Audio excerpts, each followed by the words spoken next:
Mental health. It is a very common topic nowadays. However, many people are still ignorant about it.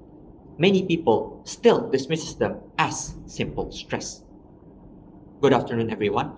My name is Darius Suryanto, and today I am going to present a practical guide to panic attacks. A small guide to a common yet easily dismissible problem. Before we begin, let's talk about why. Why did I bring this topic today? Panic attack is usually a byproduct of anxiety. And anxiety is a symptom that 350 million people suffer worldwide.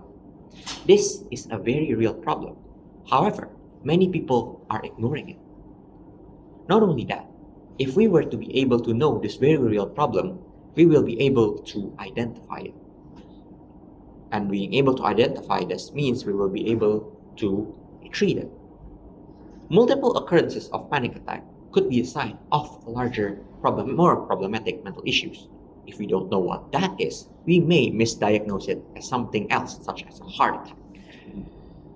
Knowing how to deal with panic will also be able to de-escalate the situation. After all, when we panic, we will receive a rush of adrenaline, which could even worsen the panic. This cycle could easily spiral out of control. So, we now have based why this is important. Now, let's talk about what. What is a panic attack? Clinically speaking, a panic attack is a sudden surge of intense fear or intense discomfort that reaches a peak within minutes, during which physical and even cognitive symptoms manifest in the absence of real immediate danger. That means nothing is actually happening that is threatening. However, an intense fear or discomfort could happen. Subjectively speaking, what panic attack is to the individual is usually a feeling of overwhelming physical and emotional tidal wave. Common misinterpretation could include experiencing a medical emergency such as a heart attack. It could also feel like choking, losing your sanity, or even collapsing physically. What are the common symptoms of panic attack so we are able to diagnose them easily? The first, rapid heart palpitations, hyperventilation, trembling, chest tightness, numbness, and hot flashes. This is usually induced by the intense sympathetic nervous system activation. Another feelings that is not physiological, it could be sudden feeling of unreality or derealization.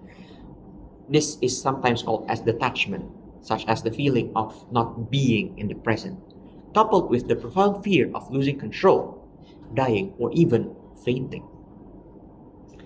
Extreme physical fatigue could also happen, and deep cognitive exhaustion, muscle soreness, and heightened emotional vulnerability following the recovery of the panic attack.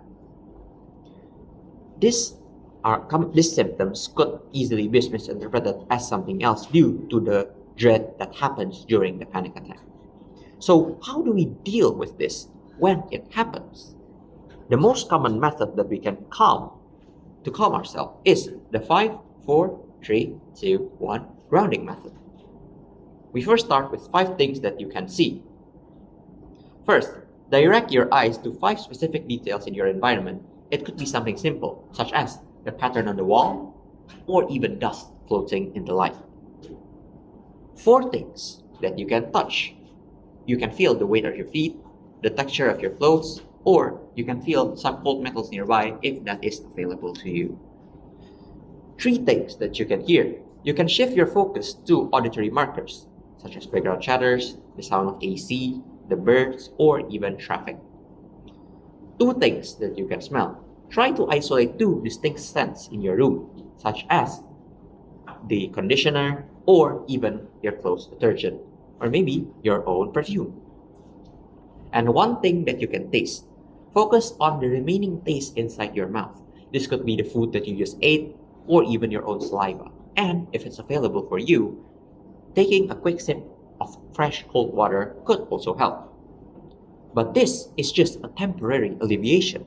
What about a more permanent measures? A preventive measures that we can achieve comes in 3 ways. Physiologically, we can do exercises such as Arabic daily, or even meditation.